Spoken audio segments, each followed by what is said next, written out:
ir derrotando la pandemia y le damos la bienvenida a Marisol Perestello, exministra de Justicia y Derechos Humanos. Marisol, un gusto tenerla. ¿Cómo están? En los estudios. Lo primero, acabamos de conversar con Juan Jiménez sobre cuál es el procedimiento. Yo lo que le quiero preguntar a usted es cómo llegar a una ruta de gobernabilidad. El país claramente, no sé si la palabra es no aguanta o no, pero el hecho es que estamos llegando a un tema medio bananero. Totalmente. Donde el Perú va a perder. Ya está perdiendo. ¿Cómo encontramos una ruta de gobernabilidad si lo que se quiere es finalmente que el gobierno alcance una estabilidad que nos va a convenir a todos? Luego se verá en las próximas elecciones cómo se resuelve esto, de eso se trata la democracia. Tal cual. Pero ahora estamos comenzando este gobierno. ¿Cómo llegar a una ruta de gobernabilidad?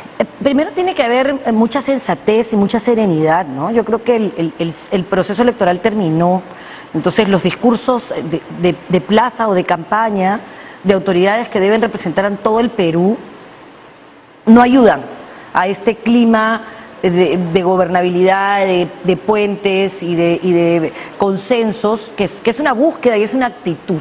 Eso no se dice, se hace. Yo tengo que saludar la actitud del Congreso ayer de acercarse con respeto a la institución presidencial a decirle basta, ¿no?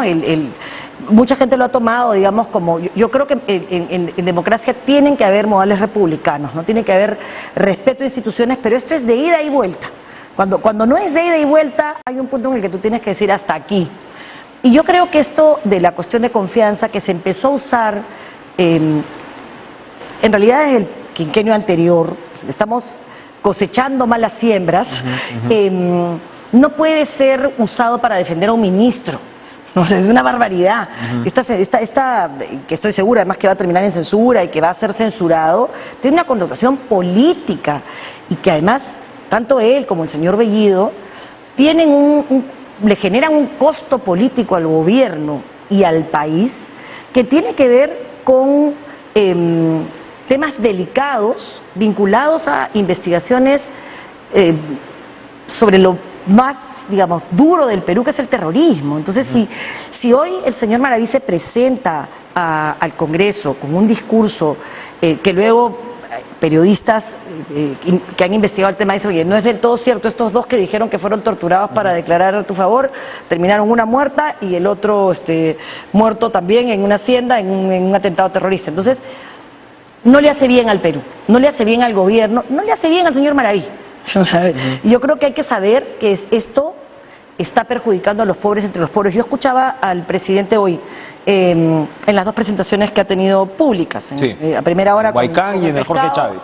Y en ambos hay un intento de ignorar el tema político como si no fuera generado por actos propios, ¿no? Porque en verdad esto se equipara el tema político al tema mediático, además, el presidente. Que no tiene nada que ver una cosa con la otra, ¿no? Porque el problema político es un problema de legitimidad, ya no de legalidad, es un problema de, está bien que una persona que ha tenido investigaciones de esta naturaleza, con delitos que prescribieron, acá no hay inocencias, y que tiene actitudes como dividir al SUTEP, que es la base sobre la cual el presidente de la República construye su liderazgo, que es el propio SUTEP el que denuncia que las cosas que dice el señor Maraví no son exactas, que denuncia la inscripción de un sindicato minoritario que no corresponde, y que además de toda la defensa del medio, utilizar la libertad de expresión.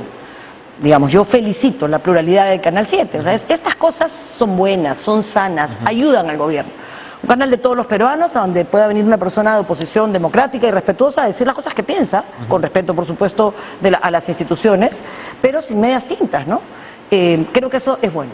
Y siento que si entendieran estas rutas democráticas, libertad de expresión, no existe la democracia sin eso, transparencia, porque él habla de la transparencia del sector público, del sector privado, por supuesto es fundamental, pero el sector público es mucho más importante porque las arcas son nuestras, claro, ¿no? Y luego la capacidad de las personas que asumen responsabilidades en el Estado. Tú no puedes poner a personas en cargos que no tienen niveles básicos, ¿no? O sea, yo quiero un chofer para una movilidad, veo que tenga pues el brevete. Por supuesto. El brevete, no estoy faltándole respeto a nadie ni discriminando a nadie. Eso puede tener consecuencias, como hablábamos con Jiménez también. Pero, a ver... Muchísimas, ¿no? Exacto. pero hay claramente una línea de respuesta política por parte de Perú Libre, donde la respuesta, a ver, o sea, primero la ideología está muy presente, lo que ellos llaman la ideología está muy presente, o sea, desde el ideario hasta abajo, los congresistas con los cuales puedo conversar, que por supuesto los recibimos con esa pluralidad a la que usted se refiere, pero entonces el tema ideológico, que es evidentemente un tema, digamos, que pasa de, o sea, a ver, izquierda por supuesto, sí, democrática, necesaria, la que quieras. Pero ¿dónde se rompe el límite democrático donde tú puedes operar? Porque un poco la respuesta recurrente es que no se dan a la idea todavía que las cosas han cambiado. ¿Cómo es que cambia? ¿Dónde las costuras democráticas comienzan a ceder? Porque, a ver, en Chile hemos tenido gobierno de izquierda muchos años y no hablábamos de irrespeto a la democracia. De repente en otros países sí. Sí, claro. ¿Dónde está ese límite? Mira, hay varios, digamos, para hablar de Latinoamérica, ¿no? Porque Europa tiene instituciones sólidas, sí, claro. Eso no es comparable, ¿no? Países con instituciones frágiles, con estados de derecho que tienen problemas de chapa tu choro, o sea, de justicia en mano propia, de ojo por ojo, de venganza privada, temas de corrupción gravísimos que impactan en el destino de los fondos que se recaudan de los impuestos con más del 70% de informalidad. La democracia está representada en elecciones limpias, transparentes, que sean y que parezcan. Y yo creo que para las elecciones municipales y regionales hay que hacer un esfuerzo legislativo para garantizar que nadie dude que quien ganó, ganó. No importa que te moleste o no que el candidato por el que tú votaste haya ganado, sino que esta rencilla después genera dificultades para gobernar. Y eso hay que terminar. Transparencia. Segundo, libertad de expresión. O sea, no existe democracia sin libertad de expresión y eso tiene que ver con control de medios, tiene que ver con asignación de recursos del Estado, tiene que ver con a quién sientas en el Ministerio de Transportes y Comunicaciones para que dé las autorizaciones, que digamos es un cargo bastante delicado, que ha sufrido un cambio también muy complicado. Y esta libertad de expresión se concreta en amenazas a periodistas. Sí. Y a canales que son inaceptables. O sea, eso no es democrático, ni de izquierda ni de derecha. Hablemos claro, ¿eh? O sea, eso no funciona así. Y luego los intentos de romper los caminos constitucionales, por ejemplo, para modificaciones. Yo creo en los cambios, todos los que tengamos que hacer. La Asamblea Constituyente, comprar el kit, por ejemplo, que lo conversamos con el señor Corbeto y dice, a la OMPE le toca vender el kit y al Jurado Nacional de Elecciones decidir si es que procede o no procede. Pero hay que hacer un control de legalidad y no existe en la legislación claridad en quién tiene que hacerlo y entonces SOMPE funge de mesa de parte, finalmente no tendría ni siquiera por qué vender el kit en realidad, porque la supervisión la hace RENIEC y luego es el jurado el que expide la resolución, pero alguien tiene que hacerlo. Esa responsabilidad tendría que definirse en las próximas 48 horas. Lo que no puedes hacer es tener 2 millones de firmas sobre la base de un proyecto que es inconstitucional para después generar una necesidad social porque dices que no te están dejando hacer algo que nunca pudiste hacer. Entonces yo creo que eso hay que zanjarlo y hay que zanjarlo con una norma muy clara que diga quién hace el control de legalidad o constitucionalidad de cualquier kit por un tema de estabilidad jurídica. Porque mira, no, porque puedes comprar cualquier kit y puedes traer una cantidad de firmas cosa, y vas a... Lógico. Claro. Ahora, volviendo al tema, para ya también ir aterrizando, volviendo al tema Congreso Ejecutivo. Usted saluda ayer la visita al Congreso, pero hay quienes critican también muchas decisiones que están viniendo del Congreso ahora mismo. No es fácil. Comisiones para investigar la pandemia, ponerlas en manos de Fuerza Popular. Y así, o sea, varias donde todavía no se ve tampoco, por supuesto, no tienen experiencia entre otras cosas, pero donde no se ve un liderazgo. Y con esto termino.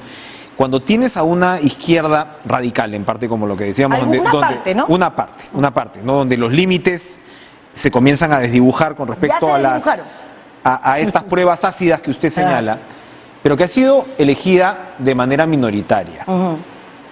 Y lo lógico debería ser que cierto centro de gobernabilidad vuelva más o menos a tomar la mayor parte de la agenda. Pero por el otro lado ves una derecha bien derechita también, que te puede complicar. ¿Cómo recuperar ese centro, que no me refiero a un centro político, sino un centro de consensos de gobernabilidad. A eso me refiero. Yo creo que tienen que haber consensos mínimos de gobernabilidad en los que la izquierda democrática, la derecha democrática y el centro tenemos que coincidir. Uno es el tema de todas las modificaciones constitucionales que sean necesarias en el marco del artículo 206. Empecemos a discutirlas. Queremos una comisión de verdad que reciba a pueblos indígenas para ver cómo hacemos la reivindicación del territorio, del 169, de lo que corresponde, sin violentar la necesidad que tenemos de explotar los recursos naturales, respetando medio ambiente, por supuesto, y derechos indígenas, pero no privándonos de un desarrollo que necesita el país y que se soporta sobre la base de nuestros recursos. No puedes destruir un proceso como el que se ha iniciado en Cusco, en Echarate, en Negantoni, con el tema de Camisea y de la distribución del gas, y echarle la culpa a la extracción cuando el problema es de distribución. Y que es otro tipo de negocio, otro tipo de contrato, otro tipo de responsabilidad. Supuesto, y en donde el Estado va a tener que aplicar su rol supletorio, porque hay lugares a donde no va a ser el negocio de la distribución, y el Estado tendría que decir, bueno, esto lo voy a subvencionar porque el gas va a llegar al cerro, donde es el lugar exactamente que necesita el gas más barato. Entonces voy a subvencionar a quien más lo necesita y bueno, que los demás paguenlo, ¿no? Y en Miraflores y en San Isidro les romperán la pista si el alcalde quiere, y es otro tema. Pero donde más se necesita, el gas tiene que llegar con una distribución que no depende de Camisea, sino del Estado. Y lejos de eso, en vez de resolver problemas que el Estado tiene que resolver, como el problema de UTA, 51 casos de UTA en la zona de Quillabamba, o sea, el mayor impacto económico, y el Estado no hace llegar medicina, ¿no? Yo creo que eso, o el tema de la segunda reforma agraria. La primera fue un desastre, no pagaron las deudas del Estado. Por años el campo dejó de ser el lugar a donde los hombres y mujeres podían desarrollarse, y hoy, es verdad, hay empresarios malos, como en todas partes, y lo que hay que hacer es sancionarlos. Le echas la culpa de lo que no hizo Sunafil a un abusivo que, aprovechando la necesidad de la gente, no respetó condiciones laborales. Pero te olvidas que hay cientos de otras empresas que las respetan, que han generado crecimiento. Das una norma técnicamente poco clara, no sabes pero políticamente, ¿no? Peleas, enfrentas, no nos hace bien como país. Ojalá podamos voltear esta página y encontrar, como decimos, una ruta pues de gobernabilidad. Porque diálogo, consenso, respeto, la receta es fácil, ¿no? Así es. Marisol, un gusto verla. Muchas gracias. Gracias por estar con nosotros. Vamos